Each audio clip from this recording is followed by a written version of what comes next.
datang kembali ke YouTube channel Dr. Rizali Putra. Kali ini saya akan membahas seorang sosok yang saat ini sangat sering sekali dibahas di beberapa media massa nasional. Siapa lagi kalau bukan Bapak Edi Prabowo. Kalau begitu, simak terus video ini sampai habis.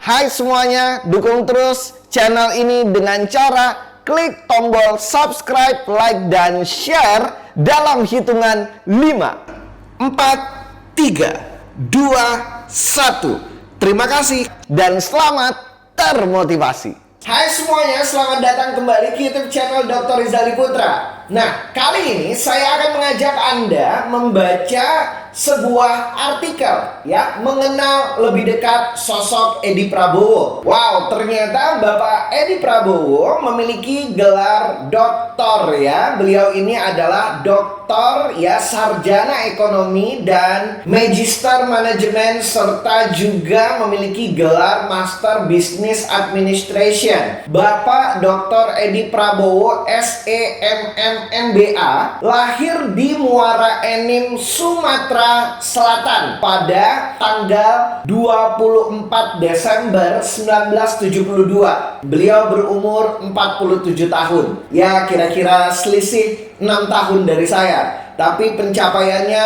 wow, luar biasa sekali. Beliau pernah menjabat sebagai Menteri Kelautan dan Perikanan Indonesia di Kabinet Indonesia Maju pemerintahan Presiden Joko Widodo dan Wakil Presiden Ma'ruf Amin. Beliau ini adalah politikus Indonesia yang berasal dari Partai Gerakan Indonesia Raya atau Partai Gerindra, dan beliau menjabat sebagai Menteri Kelautan dan Perikanan mulai dari tanggal 23 Oktober 2019 hingga pengunduran dirinya. Jadi beliau mengundurkan diri ya, berdasarkan artikel yang saya baca, pada tanggal 25 November 2020. Selain itu, Edi juga pernah menjabat sebagai Ketua Komisi 4 DPR RI dan Ketua Fraksi Gerindra di MPR RI periode 2014 dan 2019. Berdasarkan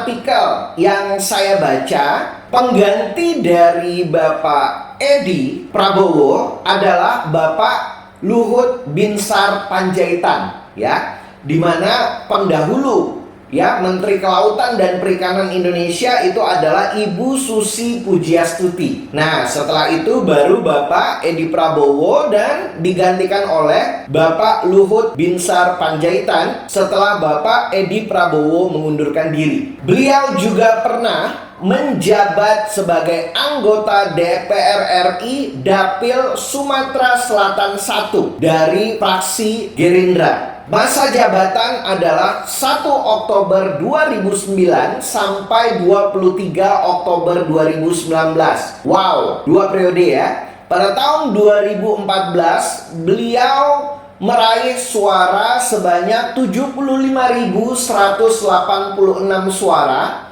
dan pada tahun 2019 beliau meraih 108 suara. Beliau memiliki pasangan bernama Iis Rosita Dewi dan anak sebanyak 3 orang, yaitu Satrio Budi Wiroreno, Raja Dimas Satrio, dan Adityo Suryotomo, dan bertempat tinggal di kawasan Kebayoran Baru, Jakarta Selatan. Ya, beliau ini adalah alma mater Universitas Mustopo, Universitas Swiss Jerman, dan Unpad, Universitas Pajajaran. Edi sebelumnya adalah atlet pencak silat nasional. Selain pernah berhasil di ajang Pekan Olahraga Nasional atau PON, ia juga pernah mengikuti kejuaraan tingkat mancanegara. Wow, ternyata Pak Edi jago silat ya. Jejak karir Edi dimulai pada tahun 1991. Kala itu dia berhasil diterima menjadi Taruna Akabri di Magelang. Wow, Jawa Tengah. Sayangnya, pendidikan di Akmil hanya bertahan 2 tahun. Edi dikeluarkan karena terkena sanksi dari pelanggaran yang ia lakukan. Setelah itu ia merantau ke Jakarta. Jadi setelah melakukan pelanggaran, beliau dikeluarkan dan beliau merantau ke Jakarta. Dan diperkenalkan dengan Bapak Prabowo Subianto yang kala itu masih berpangkat Letkol dan menjabat Dangrub 3 TNI Angkatan Darat. Edi pun diperkenalkan kepada Prabowo oleh Pak Yul di salah satu acara pesta di bilangan Pantai Ancol. Prabowo akhirnya menampung Edi dan teman-temannya. Edi dibiayai Bapak Prabowo mengenyam ilmu pendidikan Fakultas Ekonomi Universitas Mustopo. Jadi beliau ini diangkat ya seperti kayak anak angkat gitu ya kalau menurut saya, dan dikuliahkan oleh Bapak Prabowo. Selain itu, Edi juga diminta untuk belajar silat. Wah, setiap akhir pekan di Batu Jajar, Bandung. Jadi selain dikuliahkan, Bapak Prabowo menyuruh Pak Edi Prabowo untuk belajar silat. Wah, jadi pendekar nih. Wah, ya. Seiring waktu berjalan, Edi akhirnya menjadi orang kepercayaannya Prabowo. Nah, dia menjadi orang yang mendampingi Jenderal Bintang 3 tersebut saat berdomisili di Jerman dan Yordania. Kala itu Prabowo tengah merintis usaha di negeri tersebut. Setelah Prabowo mendirikan Partai Gerindra, Edi akhirnya memberanikan diri untuk menjadi calon legislatif di kampung halamannya, yakni daerah pemilihan Sumatera Selatan II. Di tempat itu, Edi harus bersaing dengan sejumlah politisi senior seperti Mustafa Kamal, Dodi Alex Nurdin, dan Nazarudin Kemas. Edi pun berhasil menjadi caleg kelima yang memperoleh suara terbanyak. Kendati sudah menjadi wakil rakyat, Edi masih aktif mengurus perguruan silat Satria Muda Indonesia dan beberapa bisnis lainnya. Pada 25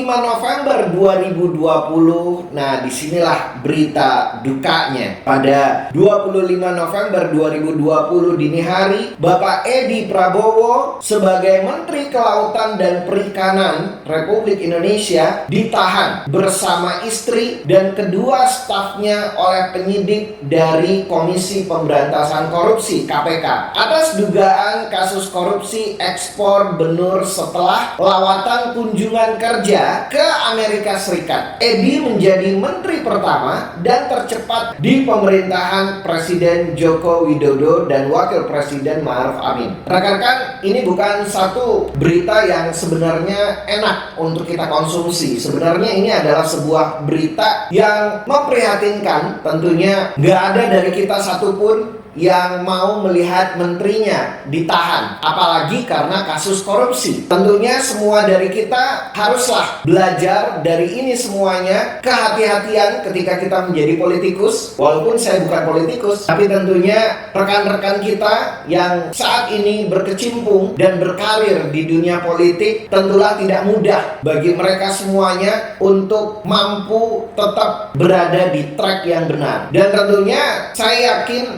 KPK sudah memiliki bukti-bukti yang konkret, bukti-bukti yang kuat untuk menangkap Bapak Edi Prabowo. Tetapi ada satu pelajaran yang sangat berharga dan menurut saya merupakan motivasi bagi kita semuanya. Saya belajar jiwa kesatria dari Bapak Edi Prabowo. Bapak Edi Prabowo adalah seorang kesatria. Kenapa saya katakan Bapak Edi Prabowo memiliki jiwa kesatria? berbeda. Karena saya bisa perhatikan luar biasanya Bapak Edi Prabowo meminta maaf kepada keluarga, kepada kerabat, dan kepada masyarakat Indonesia secara luas atas hal yang saat ini terjadi. Dan tentunya kita bisa belajar bahwa apapun permasalahan di dalam kehidupan kita, apapun yang terjadi di dalam kehidupan kita, kita haruslah berjiwa kesatria, kita haruslah menunjukkan bahwa kita mampu bertanggung jawab dengan setiap konsekuensi akan hal-hal yang telah kita lakukan. Apapun yang terjadi, kita tidak tahu apakah benar Bapak Edi Prabowo nantinya ketika di pengadilan diputuskan sebagai bersalah atau tidak. Tapi saya yakin kita bangsa Indonesia belajar satu hal, yaitu Bapak Edi Prabowo adalah satria sejati yang berani mengakui dan berani bertanggung jawab dan menyelesaikan semua proses hukum yang akan dijalaninya ke depan. Semoga kita semuanya dapat mengambil hikmah dan kebaikan dari semua hal-hal yang terjadi di sekitar kita, di bangsa ini. Dan teruslah berdoa agar bangsa kita terus maju. Bangsa kita menjadi bangsa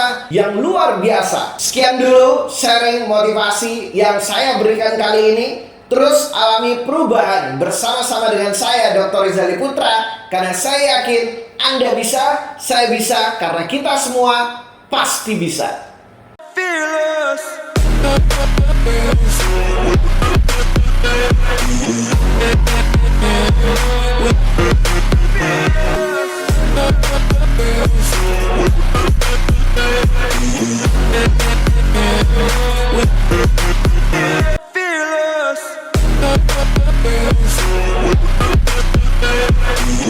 Hai semuanya, dukung terus channel ini dengan cara klik tombol subscribe, like, dan share dalam hitungan 5, 4, 3, 2, 1. Terima kasih dan selamat termotivasi.